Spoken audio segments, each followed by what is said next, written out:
بسم الله الرحمن الرحيم. عن أنس رضي الله عنه قال قال رسول الله صلى الله عليه وسلم إن أمام الدجال سنين خداع يكذب فيه الصادق ويصدق فيها الكاذب ويؤتمن فيها الخائن او کما قال علیہ الصلاۃ والسلام. قیامت کی علامات اور نشانیاں آپ کے سامنے بیان ہو رہی تھیں. ان میں ایک بہت بڑا فتنہ اور بہت بڑی علامت جو قیامت کے بالکل قریب ہونے کی ہے وہ دجال کا فتنہ ہے. آپ صلی اللہ علیہ وسلم نے اپنی امت کو دجال کے فتنے سے آگاہ فرمایا اور حضرات صحابہ کرام رضوان اللہ علیہم اجمعین کے سامنے ایک دن آپ صلی اللہ علیہ وسلم نے خطبہ دیا اور دجال کی کیفیت، اس کا فتنہ اور جس طرح وہ لوگوں کو آزمائش میں ڈالے گا وہ سب جو بیان فرمایا. تو حضرت زینب رضی اللہ تعالی عنہ نے اللہ کے نبی سے فرمایا کہ یہ دجال کے فتنے کے ڈر کے متعلق آپ صلی اللہ علیہ وسلم نے فرمایا کہ اگر وہ میری زندگی میں آ گیا تو میں اس کے لیے کافی ہوں، اور اگر میرے بعد آ گیا تو ہر ایک اپنے ایمان کے لیے جو ہے وہ خود فکر مند رہے اور اپنے ایمان کا خود ذمہ دار ہے. کچھ یوں آپ صلی اللہ علیہ وسلم نے فرمایا. آپ صلی اللہ علیہ وسلم دجال کے متعلق کھوج بھی لگاتے تھے. ایک شخص ابن سیاد نام کا تھا. آپ صلی اللہ علیہ وسلم کو اس پہ شک تھا کہ کہیں یہ تو دجال نہیں ہے، کیونکہ اس کے اندر دجال کی علامات پائی جاتی تھی. یہ پنکھا بند کر دو بڑا والا. اور اس کی ناک بھی تھوڑی عجیب سی تھی اور اس کی آنکھیں بھی عجیب سی تھیں اور وہ باتیں بھی کچھ اس طرح کی عجیب و غریب کرتا تھا. ایک دفعہ یہ لیٹا ہوا کہیں پر گنگنا رہا تھا تو آپ صلی اللہ علیہ وسلم درختوں کی آڑ میں کھڑے ہوئے تھے. ایک صحابی ساتھ تھے اور فرمایا کہ خاموشی سے جاؤ. اس نے اپنے منہ کے اوپر کپڑا ڈالا ہوا اور یہ کچھ بڑبڑا رہا ہے، سن کیا ہو کہ کیا کہہ رہا ہے. تو ابھی ارادہ ہی کیا کہ سامنے ابن سیاد کی ماں نے دیکھ لیا اور اس نے اسے ہوشیار کر دیا. آپ صلی اللہ علیہ وسلم نے فرمایا اگر آج اس کی ماں اسے ہوشیار نہ کرتی تو آج مجھے پتہ چل جاتا کہ یہ دجال ہے یا نہیں ہے. آپ صلی اللہ علیہ وسلم نے اپنی امت کو اس فتنے سے ڈرایا اور بتلایا تاکہ بار بار اس کے تذکرے ہوں، تاکہ لوگ اس دجال کے فتنے سے جو ہے وہ محفوظ رہیں. اور یہ آپ صلی اللہ علیہ وسلم نے اس لیے بتلایا کہ وہ علامات اور وہ نشانیاں ہمارے سامنے رہیں، اور اگر خدا نخواستہ کبھی دجال آ جائے تو انسان کو پتہ ہو کہ یہ دجالیت ہے.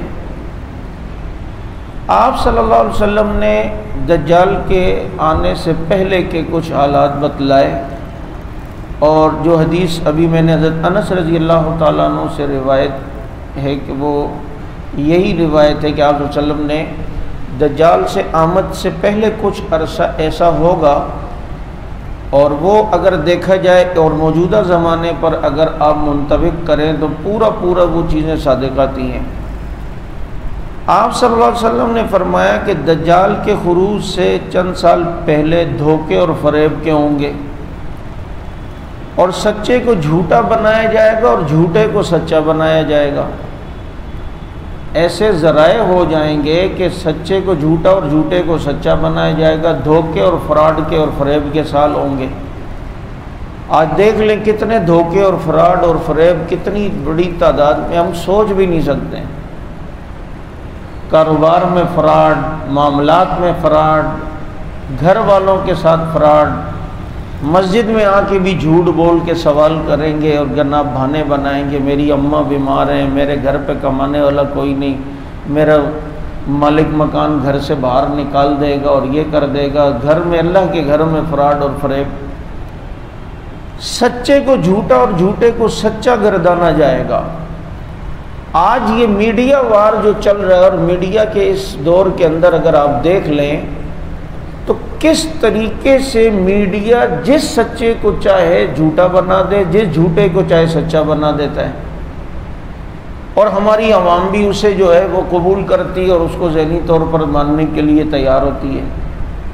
یعنی یہ میڈیا یہ سارا دجالی فتنہ ہے۔ دجال کے آنے سے پہلے دجال کے چیلے دجال کی تیاریاں کریں گے، لوگوں کو ذہنی طور پر اس کی آمد کے لیے راہ ہموار کریں گے۔ یہ آگے مختلف چیزیں آپ کے سامنے آئیں گی، ان میں سے یہ میڈیا بھی ہے۔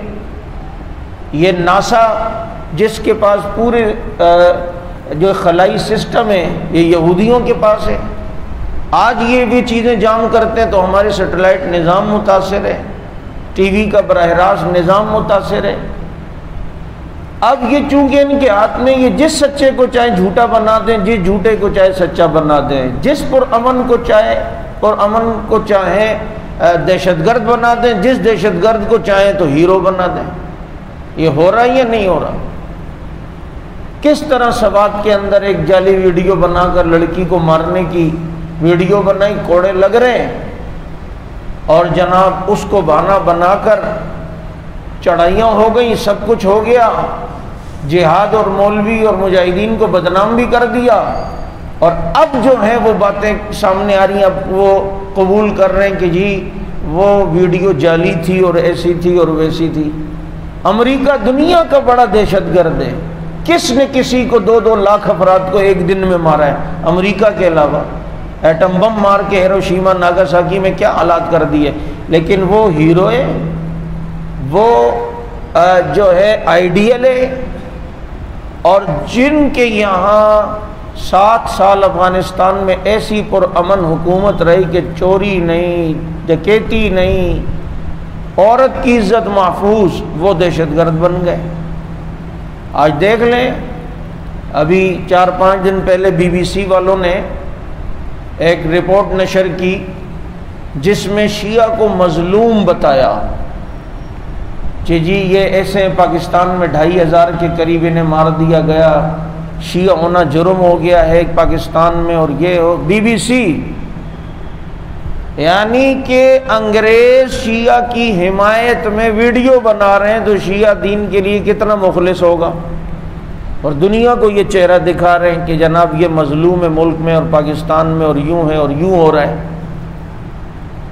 اور جو اب کیا ہے، حالانکہ ظالم یہ ہے، کیا عراق میں مسلمانوں کے ساتھ کر دیا اس قوم نے؟ شام میں کیا 6 لاکھ مسلمان شہید نہیں ہوئے؟ وہ کیوں نہیں دکھا رہے؟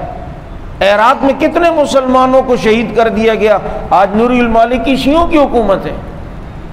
آج کس طرح حسن نصر اللہ اس بیت المقدس کا ٹھیکیدار بن کے مسلمانوں کا ہیرو بنایا جاتا ہے؟ یہ تمہارا میڈیا ہی اسے ہیرو بنا رہا ہے، حالانکہ پکا یہودیوں سے ملا ہوا ہے۔ لبنان کا حسن نصر اللہ، قاسم سلیمانی نے کون سا امریکی دنیا میں مارا ہے؟ یہ ہمارا ایک سوال ہوتا ہے۔ جو عراق کے میزائل سے عراق میں مارا گیا، امریکہ کے میزائل سے، اور اسے اسلام کا ہیرو بتایا جا رہا ہے، اس نے کون سے امریکی کو مارا ہے؟ کبھی کس انگریز کو مارا ہے؟ اس کی پاسداران انقلاب نے صرف مسلمان اہل سنت کا قتل عام کیا ہے۔ آپ کہیں گے پھر امریکہ نے اسے کیوں مارا ہے؟ تو بھائی وہ اس وقت خامنہئی کے لیول کا آدمی بن گیا تھا، اور خامنہئی کی ملی بھگت سے اور اس کی امریکہ کی ڈیلنگ کے ذریعے اس کے اوپر حملہ کرایا۔ بھائی اسے راستے سے ہٹاؤ، یہ تو پھر مسئلہ بن جائے گا ہماری پالیسیوں، کیونکہ یہ ایران کے جو مقتدی بنا ہوا ہے خامنہئی، یہ سب امریکی اور اسرائیلیوں سے رابطے میں، اور دنیا اس کے مرنے کے بعد اب تو ایران امریکہ کی جنگ ہو جائے گی، اب دیکھنا بابا کیا ہو جائے گا۔ ہم نے کہا بابا یہ دور کے ڈھول سہانے ہی ہوتے ہیں، ہمیں پتہ ہے کہ یہ کچھ بھی نہیں ہوگا، اور واقعی پھر کچھ بھی نہیں ہوا۔ سب نے دیکھ لیا، قاسم سلیمانی کا قصہ پرینہ بن گیا، اور ایران بھی چپ کر کے بیٹھ گیا، امریکہ بھی کام بیچ میں ہو گیا۔ کبھی ان غریبوں کی بھی سن لیا کریں، اور کبھی ان غریبوں کی، ناگن چورنگی والوں کی بات پہ بھی دھیان دے دیا کریں۔ الحمدللہ یہ لوگ جو بولتے ہیں نا، تو پھر کچھ سالوں بعد اس کی حقیقت سمجھ میں بھی آ جاتی ہے۔ اس وقت تو انہیں سمجھا جاتا ہے، انہیں کیا پتہ تجزیے کا، انہیں کیا پتہ یار، یہ تو جذباتی لوگ ہیں۔ جو جس فیلڈ میں ہوتا ہے وہ جان رہا ہوتا ہے کہ کیا کھیل کھیلا جا رہا ہے، اور اب کیا جو ہے وہ شطرنج کی چال کیا چلی جا رہی ہے۔ تو انہیں مظلوم بتایا جا رہا ہے۔ اور پاکستان میں جو 10,000 سے زیادہ اہل سنت شہید ہوئے، وہ کس نے مارے؟ مفتی سامزئی شہید، اتنے بڑے بڑے علماء شہید، فاروقیہ کے علماء شہید، یہ کس نے مارے؟ کوئٹہ کے اندر 83 کی دہائی میں کیا کچھ ہزارہ گان شیعوں نے کیا، وہ کس نے کیا ہے؟ کیا پولیس کے سروں سے فٹ بال انہوں نے نہیں کھیلا، مسلمان بچیوں کے پستان نہیں کاٹے؟ آپ وہ مظلوم بنے ہوئے۔ تو یہ دجال کے آنے سے کچھ سال پہلے نبی نے فرمایا ایسا ماحول ہوگا کہ سچے کو جھوٹا، جھوٹے کو سچا کروا دیا جائے گا، اور اس کے اندر اہم کردار یہ میڈیا ادا کر رہا ہے۔ اس لیے اس کی بات پہ فوراً یقین نہ کیا کرو۔ فوراً آئے گا اور کہے گا دیکھو بھائی یہ ہو جائے گا اور وہ ہو جائے گا، اگر ویکسین نہیں لگائی تو یہ مسئلہ بن جائے گا اور وہ مسئلہ بن جائے گا اور یہ بن جائے گا، اور ایسا ہلا گلا بنا کر جو ہے نا، ایسا ہوا بنا کر پیش کیا جا رہا ہے کہ ہمارے سیدھے سادے لوگ جو ہیں وہ سمجھ نہیں رہے۔ آپ کے کزن سے بھی آپ کی لڑائی چل رہی ہو نا خدا نخواستہ، اور اچانک کسی دن وہ بھی آپ کے پاس بریانی کی ایک پلیٹ بھیج دے، تو بیگم کو کہے گا اوے ذرا خیال کرنا زہر تو نہیں ملا ہے، اگر زہر نہیں تو کوئی جادو کی کوئی چیز تو مل۔ اب وہ مسلمان ہے، آپ کا خون ہے، آپ کا رشتہ دار ہے، لیکن آپ کی اس سے لگ نہیں رہی۔ وہ اگر بریانی کی پلیٹ بھی بھجوائے تو دھیان دیتے ہو۔ ادھر یہود و نصارہ ہمارے دشمن ہیں، وہ ہماری فائدے کے لیے کوئی چیز ہمیں دے رہے تو وہاں ہم کیوں نہیں دھیان دیتے؟ انہیں ہماری آج کیوں فکر ہو گئی ہے بھائی؟ دوسری طرف وہ ہمارے بچوں کا قتل عام کر رہے ہیں، انہیں لنگڑا لولا کر کے رکھ دیا، اب انہیں مسلمانوں کے بچوں کی پولیو کی فکر ہے کہ ان کی ٹانگیں ٹیڑھی نہ ہو جائے، ادھر ٹانگیں اڑا دی ہیں تو ان کو فکر نہیں۔ کچھ تھوڑا آدمی ٹھیک ہے آپ کی مرضی مان، لیکن دھیان تو آدمی دے نا۔ اب ویکسین کے چکر کے اندر دیکھیں کتنی زبردستی کی جا رہی ہے۔ پہلے تو صرف 60 سال کے 65 سال کے افراد مرد عورت کے بارے میں تھا کہ جی وہ ویکسین لگائیں اور وہ کریں اور یہ کریں، اور انہوں نے دیکھا عورتیں تو آ ہی نہیں رہیں، کیونکہ 65 سال کی قید جو لگا لی تو عورت تو 65 سال کی ہوتی نہیں ہے، وہ تو 40 سال کی بچی ہوتی ہے۔ تو انہوں نے کہا بابا 65 سال کی قید چھوڑو، اب سب کو ایک ہی لاٹھی سے آنکھو۔ خیر اب وہ اسے ایسا بنایا جا رہا ہے، دیکھیں بھائی یہ ہو جائے گا اور وہ ہو جائے گا، نہیں لگائی تو یوں ہو جائے گا اور وہ ہو جائے گا۔ یہ بسم اللہ الذی لا یضر مع اسمہ شیء فی الارض ولا فی السماء وهو السمیع العلیم، یہ نبی نے کس لیے بتایا ہے؟ صبح شام کے اوراد نبی نے کس لیے بتائے؟ اگر ایک چیز وہاں سے آ رہی ہے جو ہمارا دشمن ہے تو تھوڑا آدمی کو سوچنا تو چاہیے کہ یار کچھ خیال بھی ہو، کیا پتہ کیا ہو رہا ہے۔ خیر اس پر تو میں کبھی تفصیلی بات کروں گا انشاءاللہ، شاید اگلے اس میں درس میں ہو۔ تو دیکھیں دجال کے آنے سے پہلے آپ صلی اللہ علیہ وسلم نے بتلایا کچھ سال دھوکے اور فریب کے ہوں گے، سچوں کو جھوٹا اور جھوٹوں کو سچا قرار دیا جائے گا، صحیح کو غلط اور غلط کو صحیح۔ کہ آج اس تناظر میں اگر دیکھا جائے جو علماء کا طبقہ انہیں میڈیا میں کتنا بدنام کر کے اور حقیر طبقہ بنا کے پیش کیا جاتا ہے کہ جناب یہ تو ایسے ہی ہیں، اب یہ تو تھرڈ کلاس کے لوگ ہیں، یہ تو کچھ بھی نہیں جانتے اور یوں ہیں وہ ہیں۔ اور جو فلم اسٹار، گانے گانے والے، گانے گانیاں والیاں، اور وہ جناب وہ قوم کے ہیرو بنا کے پیش کی جائے، یہ ہیں اصل پاکستان کے محبت کرنے والے، یہ ہیں اصل ہمارے ملک کے سرمایہ، اور یہ اصل ہمارا ملک کا سرمایہ، اور یہ ہیں اصل میں ہمارے ہیرو۔ کس طرح شریفوں کو رذیل اور رذیلوں کو شریف بنایا جا رہا ہے، نام تبدیل ہو رہے ہیں، کام وہی ہیں۔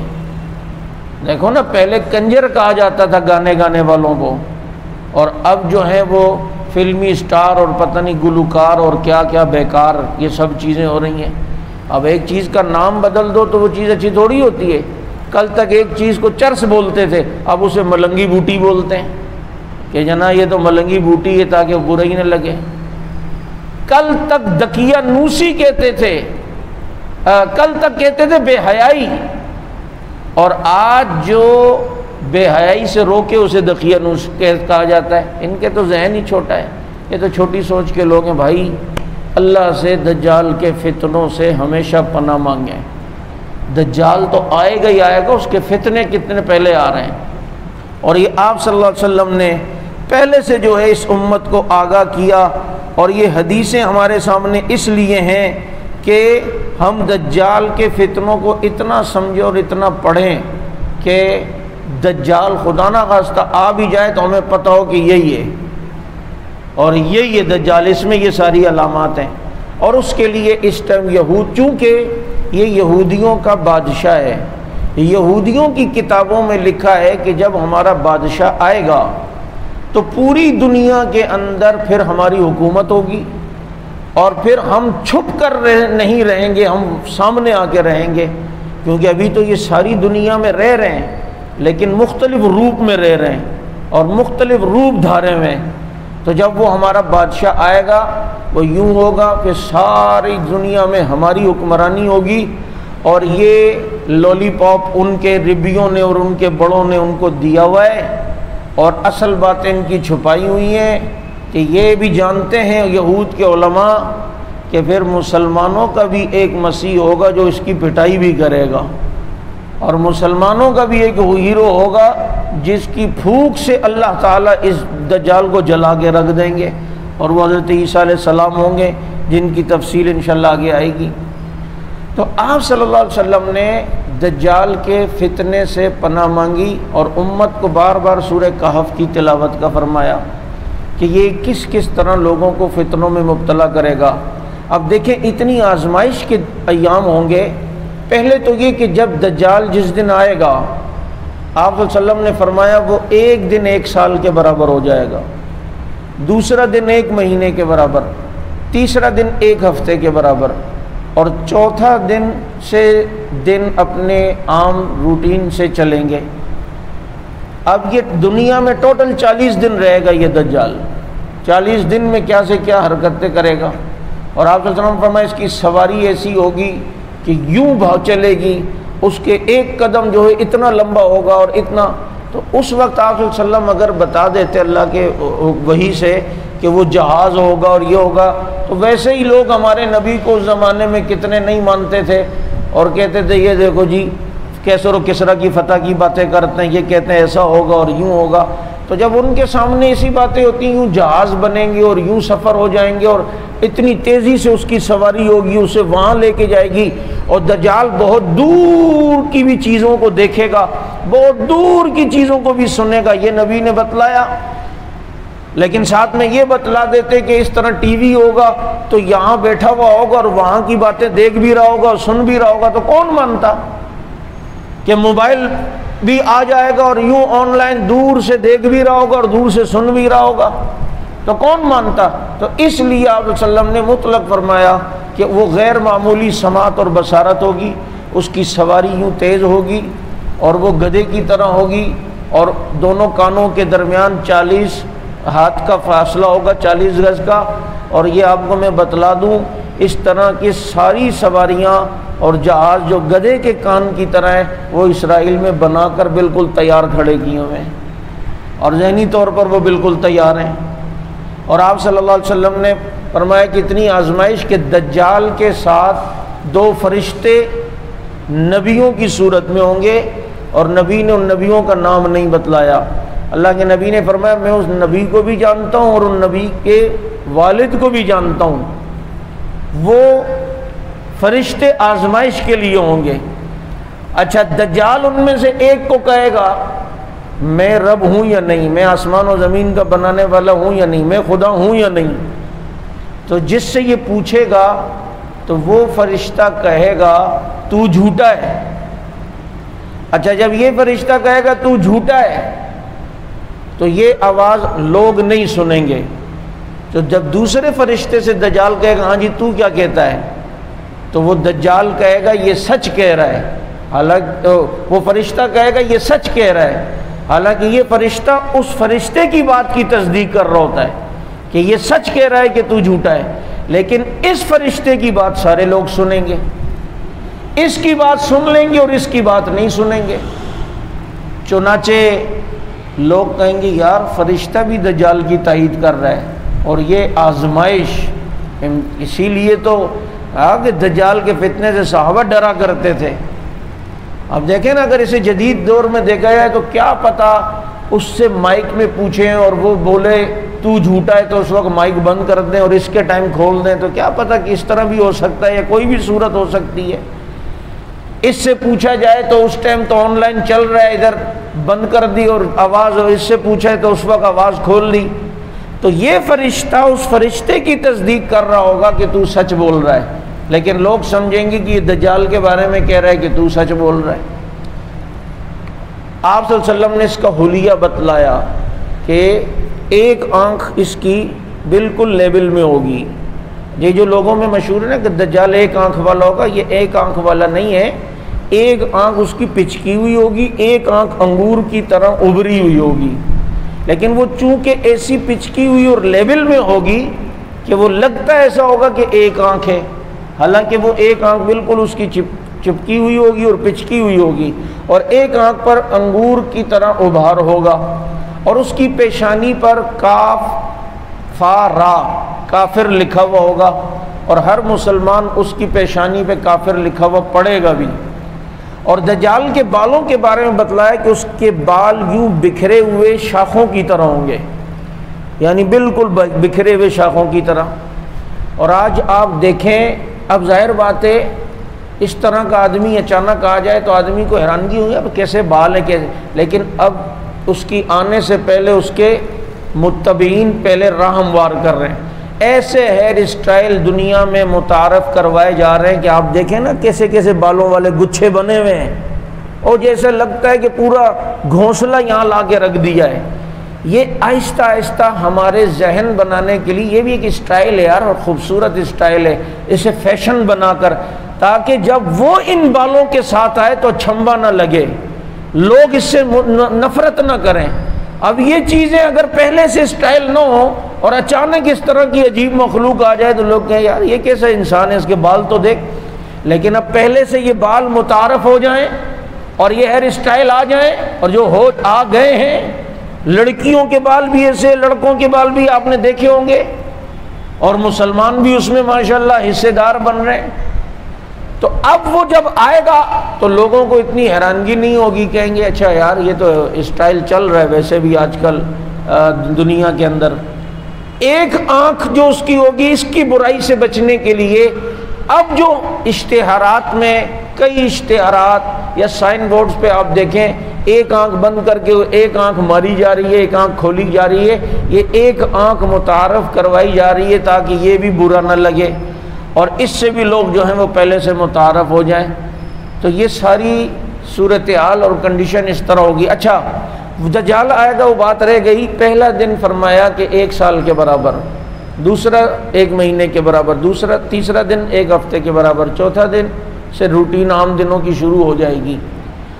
اب بعض محدثین نے تو لکھا ہے وہ پہلا دن سال کے برابر اس لیے کہ وہ ایک دم اتنی تکلیف اور آزمائش کا دن ہوگا کہ ایسا لگے گا کہ سال کے برابر. لیکن ایک دوسری روایت سے اس کی تصدیق ہوتی ہے کہ واقعی وہ سال ہی کی طرح ہوگا, پورا سال بن رہا ہوگا. کیونکہ ایک صحابی نے پوچھا اللہ کے نبی تو وہ جب پورا دن سال کے برابر ہوگا تو ہم نماز ایک ہی ایک پڑھیں گے, یعنی فجر پڑھ لی, پھر ظہر کا ٹائم آئے گا 4 مہینے بعد تو ظہر پڑھیں گے, پھر 6 مہینے بعد آئے گا عصر کا. تو فرمایا نہیں, اس میں نمازوں کے اوقات کا اندازہ کر کے روزانہ 5 نمازیں پڑھنی ہیں. اور اب تو گھڑیاں تو آ گئی ہیں نا, بھلے سورج کھڑا ہوا ہو لیکن پتہ تو چل رہا ہوگا کہ یہ رات کے 12 بجے میں یا دن کے 12 بجے میں. اور ابھی بھی جن علاقوں کے اندر سورج 6 مہینے تک رہتا ہے اور وہاں سورج رہتا ہے, وہاں نمازوں کی یہی ترتیب ہے اور نماز یوں ہی پڑھنی پڑتی ہے ٹائم کے ساتھ. دیکھتے ہوئے، چاہے سورج نکلا ہوا ہے لیکن عشاء کی نماز ہو رہی ہوتی ہے، سورج نکلا ہوا ہے لیکن جناب مغرب کی نماز ہو رہی ہوتی ہے۔ تو اللہ کے نبی صلی اللہ علیہ وسلم نے فرمایا کہ نمازوں کے اوقات کا اندازہ کر کے نمازیں جو ہیں وہ پڑھی جائیں گی۔ اب اس میں کیا صورت بنے گی، کیا ہوگا؟ ایک عالم نے عجیب تجزیہ کیا، انہوں نے کہا دیکھیں ممکن ہے کہ دنیا میں اتنے تغیرات ہو رہے ہیں، آج بھی کئی جگہوں پہ زلزلے آتے ہیں تو تجزیے ہوتے ہیں جی فلاں جگہ انڈر گراؤنڈ ایٹمی دھماکے کا تجربہ ہوا ہے جس سے زمین میں ارتعاش آیا اور یہ وہ سب، تو کیا پتہ کوئی ایسا سسٹم یا کوئی ایسی صورت بن جائے کہ آپ کے علم میں ہے کہ یہ سورج اور زمین یوں، اب زمین سورج سے روشنی لے رہی ہوتی ہے، اور آپ کو پتہ ہے کہ زمین کی دو قسم کی حرکتیں، ایک تو زمین یوں گھوم رہی ہے سورج کے گرد، اور ایک یوں بھی گھوم رہی ہے، یوں گھومتے گھومتے گھوم رہی ہے۔ بات سمجھ آ رہی ہے نہیں؟ جیسے یہ پنکھا گھوم رہا ہے، اگر اس پنکھے کو میں رسی کے ذریعے لمبی رسی کے ذریعے چلا دوں تو یہ پنکھا یوں بھی گھوم رہا ہوگا لیکن ساتھ ساتھ میں یوں بھی گھوم رہا ہوگا۔ تو زمین کی یہ دو گردشیں ہیں، وہ یوں بھی گھومتی اور یوں بھی گھوم رہی ہوتی، گولائی میں بھی۔ تو ہو سکتا ہے کوئی ایسا سیارہ یا کوئی خدا کی قدرت سے کوئی ایسا تغیر ہو، یا زمین سے کوئی ایسی چیز آ کے ٹکرائے کہ زمین کی یہ جو گھومنے والی رفتار ہے ایک دم رک جائے، اور ظاہر بات ہے گاڑی چوتھے گیئر میں 160 کی سپیڈ سے چل رہی ہو اور اچانک بریک لگ جائے، اسے دوبارہ 160 میں آتے ذرا ٹائم لگتا ہے، تو وہ ایسی کوئی چیز اس سے لگے کہ زمین کی یہ والی گھومنے والی گردش رک جائے تھوڑی دیر کے لیے، اور جب دوبارہ چلنے لگے تو ظاہر بات ہے سورج یہاں ہوگا، تو اب یہاں تک آتے آتے زمین کو سورج کے سامنے ہو سکتا ہے سال لگ جائے، تھوڑی تھوڑی سپیڈ پھر بڑھنے لگے گی، تو پھر جناب مہینے کے اندر وہ دن پورا ہو رہا ہے، پھر تھوڑی اور مہینے کے بعد سپیڈ بڑھ گئی تو ایک ہفتے کے برابر اب جناب دن لگا، اور اس کے بعد ہو سکتا ہے کہ جب پھر اس کے بعد زمین اپنی معمول کے مطابق رفتار کے مطابق گردش شروع کر دے۔ تو یہ صورتحال جو ہیں یوں جب گھومے گی اور یہ سلسلہ ممکن ہے کہ اس طرح بھی ہو جائے، یہ ساری صورتحال ہے جو رسول اللہ صلی اللہ علیہ وسلم نے اس امت کو جو ہے وہ دجال کے فتنے سے آگاہ کرنے کے لیے بتلایا۔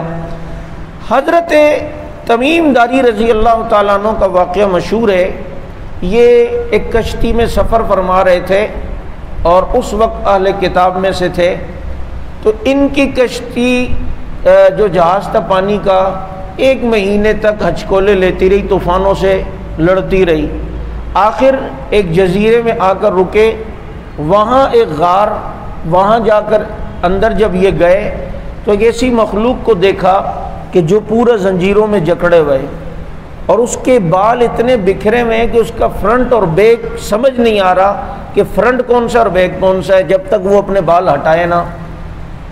اور جب اس کو دیکھا کہ تو کیا چیز ہے، تو کون ہے؟ اس نے کہا تم کون ہو؟ نے کہا میرے ساتھ تو یہ واقعہ ہوا اس لیے میں یہاں آیا ہوں۔ اس نے کہا بتاؤ بیسان کا علاقہ وہاں کھجوریں اگتی ہیں یا نہیں؟ انہوں نے کہا اگتی ہیں۔ کہا ایک وقت آئے گا کہ نہیں اگیں گی۔ پھر کہا یہ بحر تبریہ کا پانی ہے یا نہیں ہے؟ تو حضرت تمیم داری نے فرمایا ہاں ہے۔ کہا اس کا پانی بھی ختم ہو جائے گا۔ اس نے کہا کہ یہ بتاؤ یہ جو زخر نام کا چشمہ ہے یہ ہے یا نہیں؟ نے کہا ہاں یہ بھی ہے۔ نے کہا اچھا یہ بتاؤ عربوں میں کوئی ایسا شخص آیا ہے جس نے نبی ہونے کا دعویٰ کیا ہے؟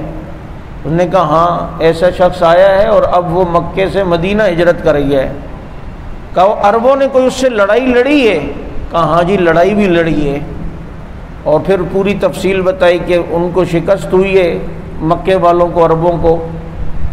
اس نے پھر یوں کہا کہ جب یہ پانی ختم ہو جائے گا، بیسان کی علاقے کی کھجوریں جب خشک ہو جائیں گی اور وہ درخت کھجوریں دینا بند کر دیں گے تو پھر میں آؤں گا۔ یہاں سے حضرت تمیم داری رضی اللہ تعالیٰ عنہ جب چھوٹی کشتیوں کے ذریعے یہ حضرات آخر ساحل پہ لگے، کسی طرح بھی ہوا، تو یہ مدینہ منورہ گئے اور آپ صلی اللہ علیہ وسلم کے ہاتھ پر ایمان لائے۔ اور انہیں یہ ساری صورتحال آپ صلی اللہ علیہ وسلم کو بتلائی۔ آپ نے فرمایا کہ جب یہ سب کچھ ہوگا تو اللہ تعالیٰ اپنی قدرت سے اس کی زنجیروں کو توڑیں گے، اس کے علاوہ نہیں توڑ سکتے، اور اس کے علاوہ یہ کوئی اس کی یہ زنجیر۔ اب دیکھیں نا، ہمارے جو بعض محققین ایسے ہیں کہ اس وقت بھی کچھ ایسے خفیہ لوگ ہیں جو دجال سے باقاعدہ ڈکٹیشن لے رہے ہیں اور اس سے رابطے میں ہیں، لیکن اس کی زنجیریں کھولنا یہ ان کے بس میں بھی نہیں ہے۔ کوئی ایسا پاس ورڈ لگا ہوا ہوگا، کوئی ایسا کوڈ لگا ہوگا کہ جو ان کو بھی سمجھ میں نہیں آ رہا، اور جب اللہ کا حکم ہوگا تو وہ ہو سکتا ہے سلسلہ کھل جائے اور یہ باہر آ جائے گا۔ اس لیے اگر موجودہ دور میں آپ دیکھیں، یہ بیسان کا علاقہ، یہ حضرت عمر رضی اللہ عنہ کے زمانے میں یہ علاقہ فتح ہوا تھا۔ حضرت عمر بن عاص رضی اللہ تعالیٰ عنہ نے جو ہے اس علاقے پر فتح کیا، تو اس زمانے میں یہ سرسبز و شاداب تھا۔ ابھی ایک عرب عالم نے اپنی کتاب میں لکھا ہے کہ موجودہ دور میں جب میں جو اس علاقے میں جانا ہوا تو کھجور کے صرف 2 درختوں کے علاوہ مجھے پورے علاقے میں کوئی درخت بھی نظر نہیں آئے، اور بحر طبریہ کے پانی کی اگر آپ تصویر دیکھیں تو وہ سکڑ کر اتنا چھوٹا ہو گیا ہے کہ کم از کم 8 سے 10 فٹ یا 12 فٹ، اس سے زیادہ شاید نہیں ہوگا، اتنا پانی جو ہے اس میں جو ہے وہ اتنا اس کی چوڑائی رہ گئی ہے۔ اور اس نے جو کہا تھا کہ وہ جو چشمہ ہے زخر نام کا، یہ بھی اچھا، یہ بیسان کا علاقہ اب اسرائیل کے قبضے میں ہے، اور یہ بحر طبریہ بھی اسرائیل کے قبضے میں۔ اب یہ جو زخر نام کا چشمہ ہے، حضرت لوط علیہ السلام کی قوم کو جب لڑکوں سے بدفعلی کی وجہ سے اللہ نے عذاب میں مبتلا کرنا چاہا، تو آپ نے حضرت لوط علیہ السلام کو اللہ نے کہا کہ آپ اس علاقے سے نکل جائیں، تو یہ اپنی 2 بیٹیوں کو لے کے نکلے، اور ایک کا نام زخر تھا، ایک کا نام ربی تھا۔ جب ان کی اس ربی بیٹی کا انتقال ہوا تو انہوں نے ایک جگہ وہاں پر چشمے کے قریب انہیں دفنایا، تو اس چشمے کا نام عین الربی کہلایا جاتا تھا۔ اور پھر ان کی ایک دوسری بیٹی جس کا نام زخر تھا حضرت لوط علیہ السلام کی، ان کا بھی جب انتقال ہوا تو انہوں نے ایک چشمے کے قریب انہیں دفنایا، اس کو عین زخر کہا جاتا ہے، جس کا سوال دجال نے حضرت تمیم داری رضی اللہ تعالی عنہ سے پوچھا۔ اب یہ ساری صورتحال اور دجال کی تیاریاں، اس کے فتنے اور اس کی مختلف سازشیں، یہ سب ہمارے سامنے ہیں۔ اب حدیث میں آتا ہے کہ دجال کھانے اور پانی پہ قبضہ کرے گا۔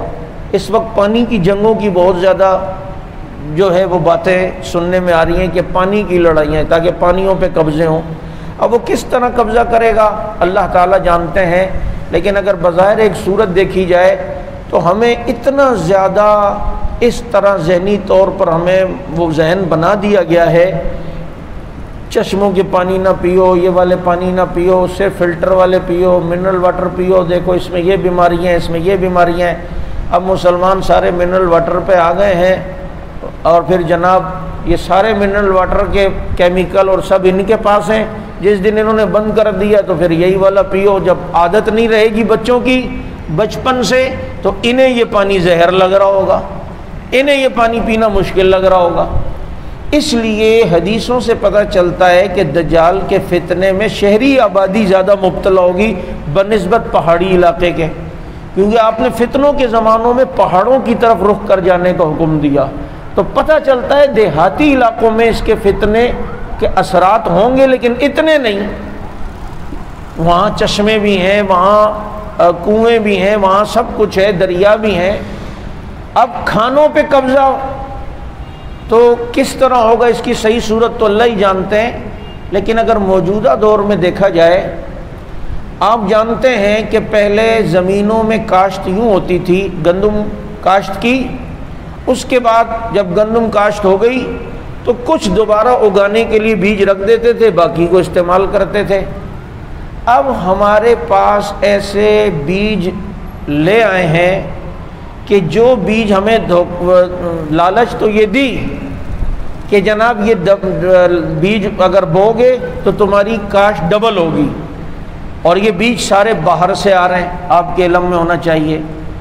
اب یہ بیج سارے وہاں سے آ رہے ہیں، اور یہ بیج ایسے ہیں کہ اگر باہر سے آنا بند ہو گئے تو یہ زمین عادی ہو جائے گی ان بیجوں کی، اور ان خالص بیجوں کی عادت اس کو نہیں رہے گی، تو یہ زمین ایک طریقے سے بنجر ہوگی، تو خالص اول تو خالص بیج ہوں گے ہی نہیں، کیونکہ وہی کیمیکل والے بیج ہیں باہر سے آ رہے ہیں۔ اچھا، جب میں نے یہ چیزیں پڑھی تھی نا کسی زمانے میں، تو میرے سفر الحمدللہ رہتے ہیں دیہاتوں میں بھی کھیتوں میں بھی، تو میں نے اس کا تجزیہ کیا، وہاں کے لوگوں سے میں دلچسپی سے پوچھتا تھا کہ آپ لوگ کون سا بیج استعمال کرتے ہیں، تو سب کے یہاں سے مجھے ایک ہی جواب آتا ہے، وہی باہر کا بیج۔ کہ بھائی کیوں؟ کہتے ہیں اس سے فصل ذرا دگنی ہوتی ہے، اور وہ لیبارٹریوں میں بنتا ہے، اور اس کا سارا مواد اور ساری چیزیں اس کے وہ ان کے قبضے میں، جس دن انہوں نے بند کر دیا کھیلو اب مزے کرو۔ کھانوں پہ شاید وہ اس اسٹائل میں اور اس انداز میں قبضہ کرے، اس کی صحیح صورت وہ تو اللہ تعالیٰ کو معلوم ہے۔ اب دجال حدیث میں آتا ہے کہ ایک شخص کو لائے گا اور اسے یوں چھڑی یوں مارے گا، اس کے 2 ٹکڑے کرے گا، پھر اسے جوڑے گا، کہے گا مانتا یہ نہیں میں خدا ہوں۔ وہ اتنا ان دجال کی حدیثیں پڑھا ہوا اللہ کا ولی ہوگا کہ اتنا سب کچھ ہونے کے باوجود کہے گا اب تو مجھے اور یقین ہو گیا تو ہی دجال ہے، تو دجال ہے۔ پھر دجال اسے اپنی چھری خنجر تلوار ٹائپ کی کوئی نوکیلی چیز سے ذبح کرنے لگے گا، تو اللہ تعالیٰ اس کی گردن کو تانبے جیسی سخت بنا دیں گے، وہ اس کے اوپر چلے گی نہیں۔ تو دجال اسے یہاں سے قحط زدہ علاقے میں پھینک دے گا، اور حدیث شریف میں آتا ہے کہ دجال کے ساتھ آگ بھی ہوگی اور پانی بھی ہوگا، اور یعنی ٹھنڈک بھی ہوگی، لیکن یاد رکھو اس کی آگ وہ ٹھنڈک ہے اور اس کی ٹھنڈک وہ آگ ہے۔ اب کیا صورت ہوگی؟ ہو سکتا ہے کچھ سرسبز علاقے اس کے قبضے میں ہوں جو ہمیں لگ رہے ہوں کہ یہ تو جنت ہے، دجال کے ساتھ جنت بھی ہوگی جہنم بھی ہوگی۔ تو سرسبز علاقے کو جنت عربی میں کہا جاتا ہے، اور بنجر علاقے کو جہنم کہا جاتا ہے۔ تو وہ قحط زدہ علاقوں میں پھینک دے، تو فرمایا اس کا یہ قحط زدہ علاقہ ہے، یہ جہنم جنت ہے اور اس کی جنت جہنم ہے، کہ اگر جو دجال کے فتنے سے بچ کے مر بھی جائے گا تو اللہ اسے سیدھا جنت میں لے کے جائیں گے، اور جو دجال کی جنت کی لالچ میں آ کر اس پر ایمان لائے گا، بظاہر تو وہ دنیا کی جنت میں لیکن اصل میں وہ جہنم میں جا رہا ہے۔ یہ اس کی جنت اور جہنم کا کانسیپٹ ہے۔ آپ حیران ہوں گے، ہم نے اصل میں یہودیت کو کسی اور انداز میں پڑھا ہے۔ مجھے بہت غصہ آتا ہے اس شخص پر جس کے سامنے جب اس طرح کی یہودی سازشوں کی باتیں ہو، کہتے ہیں یار آپ لوگوں کے تو ذہن ہی محدود ہیں یار، اگلے ترقیاں کر رہے ہیں وہ کہاں سے کہاں، ہم لوگ یہ یہودی سازش اور یہ۔ او بھائی قرآن تم نے نہیں پڑھا، ان کی سازشوں کو نہیں جانتے، وہ کس طریقے سے ذہن رکھتے وہ تم کو پتہ ہی نہیں ہے نا۔ حضرت عمر کے سامنے کیوں نہیں پھٹکتے تھے یہ یہودی؟ کوئی سازش ان کے دور میں کیوں کامیاب نہیں ہوتی تھی؟ حضرت عمر نے سورہ بقرہ 7 سال میں سمجھ کے ختم کی ہے، اور پوری سورہ بقرہ یہودیت کی چالوں پر بھری ہوئی ہے کہ کیا کیا چالیں چلتے ہیں اور کیا کیا ان کی حرکتیں اور کیا کیا ان کے انداز ہیں، ہم نے پڑھا ہی نہیں ہے اس کو۔ یہ ساری چیزیں اس تناظر میں بھی ہم دیکھیں تو یہ جو دجال بندے کو یوں ٹکڑا کرے گا، ٹکڑے پھر جوڑے گا، اس کے اندر اہم کردار یہ آج جادو عام کیا جا رہا ہے، اور اس کے سینٹر کھل گئے، آئے جادو سیکھیں اور یہ وہ۔ ایک ویڈیو دیکھ کر میں حیران ہوا، ہمارے سامنے تو یہ چیز ہی نہیں تھی نا، تو ہم نے اس تناظر میں اس ویڈیو کو دیکھا۔ آپ نے بھی کتنوں نے دیکھا ہوگا، ایک بندے کو یوں لاتے ہیں اور اسے ایک ٹیبل پہ لٹاتے ہیں، اور اس کے بعد اس پہ یوں ہاتھ یوں جو مارتے ہیں تو اس بندے کے 2 ٹکڑے ہوتے ہیں۔ آس پاس کھڑے ہوئے لوگ چیخ رہے ہیں، اپنی آنکھوں سے آپ دیکھ رہے ہیں بندے کا دھڑ ایک طرف اور اس کے پیٹ کے اوپر سے سر تک حصہ ایک طرف، سارے لوگ حیران، اور تھوڑی دیر کے بعد ان دونوں چیزوں کو یوں لا کے ملا بھی دیا۔ حالانکہ یہ حقیقت تو نہیں ہے، لیکن آنکھوں کا دھوکہ، جادو، یہ ساری چیزیں اس کے بے ایمان کے لیے تیاری ہو رہی ہیں تاکہ ان کا باپ آئے تو انہیں یہ سکھا سکے کہ یہ طریقہ یوں کرے گا تو لوگ سمجھیں گے تو نے بندے کو توڑ کے پھر جوڑ دیا ہے۔ اور اس کے اندر اہم کردار یہ جادو کا ہے، اور اسے کے اندر جادو کے اندر یہودیت جتنے ماہر ہیں آپ سوچ بھی نہیں سکتے۔ آپ سورہ بقرہ اٹھائیں نا، ان کے جادو کے انداز قرآن کریم نے کیوں بیان کیے ہیں؟ قرآن نے بے فائدہ چیز تو قرآن بیان کرتا نہیں ہے۔ قرآن اگر چھوٹی سی بات بھی بیان کرے نا اس میں بھی بڑی حکمت ہے۔ کیا ضرورت ہے کہ یہ یوں جادوگر تھے، یہ یوں جادو کرتے تھے، یہ یوں کرتے ہیں؟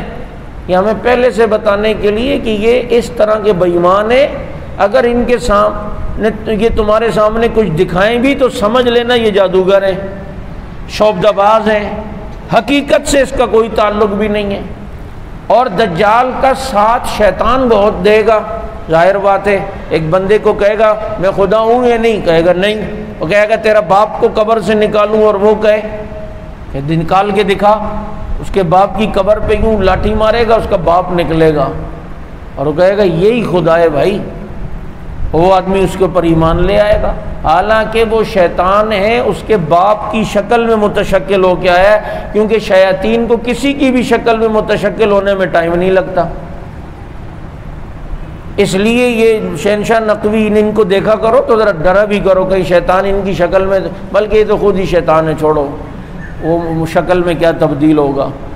تو اب جناب یہ اس طرح ہوگا، اب لوگ سمجھیں گے کہ یار اس کا باپ کہاں سے نکل آیا، حالانکہ اس کا باپ نہیں ہوگا، وہ شیطان ہوگا جو اس کو یوں فتنے میں مبتلا کر رہا ہے۔ پھر دجال یوں کرے گا اور ایک دم بارش ہو جائے گی، لوگ کہیں گے یار خدا ہی تو بارش دیتا ہے، کیا آج مصنوعی بارشوں کی مشق نہیں ہو رہی؟ آج علاقوں میں مصنوعی بارشیں نہیں ہو رہی، بارانی علاقہ نہیں ہے، دھوپ ہے، لیکن ایسے سسٹم سے مصنوعی بارشیں کروائی جا رہی ہیں، یہ سارے تجربے پہلے ہو رہے ہیں تاکہ ان کا باپ جب آئے وہ یوں اشارہ کرے، پیچھے سے کنٹرول سسٹم سے وہ یوں کرے اور وہ اشارہ کرے، کوئی کوڈ ورڈز دے اور وہ بارش مصنوعی شروع ہو جائے، لوگ کہیں واڑے بارش ہو گئی ہے، اور یہ تو خدا ہے واقعی۔